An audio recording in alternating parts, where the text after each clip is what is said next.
Bonjour, dans cette vidéo, je vais vous montrer comment pouvoir récupérer l'URL d'un flux M3U8 sur différents navigateurs et notamment Firefox ou Chrome. Commençons par Firefox. Je lance Firefox. Imaginons que je sois sur la page où il y a ma vidéo. Je vais en haut à droite. Je vais ensuite sur Outils supplémentaires, Outils de développement web.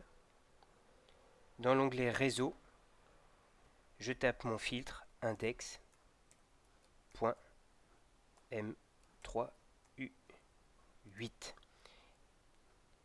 et ensuite je lance ma vidéo. Si jamais rien n'apparaît par ici, j'appuie sur rafraîchir pour relancer la vidéo et les flux vont apparaître ici. Il faudra choisir le flux qui se termine uniquement par index.m3u8 ou parfois master.m3u8. On peut accéder à cette même fonction directement par le raccourci CTRL majuscule I. Voilà, ça c'est pour Firefox. Pour Chrome, la démonstration est très ressemblante. Je lance Chrome. Je suis sur la page web sur laquelle il y a une vidéo en flux M3U8. Je vais en haut, ici.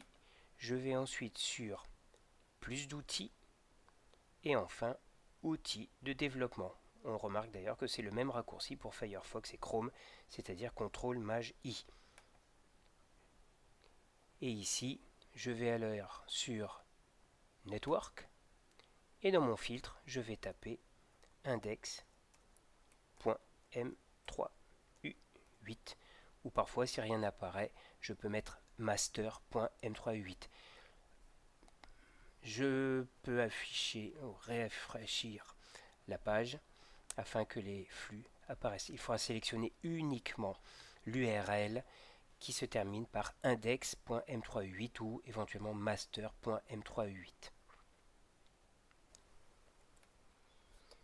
Voici ici l'illustration d'un résultat. Dans la case filtre, il était écrit index.m3u8. On a obtenu donc un résultat, une URL. La méthode, on voit qui est écrite, c'est get avec le chiffre 200 en vert, ce qui veut dire que ça a bien fonctionné.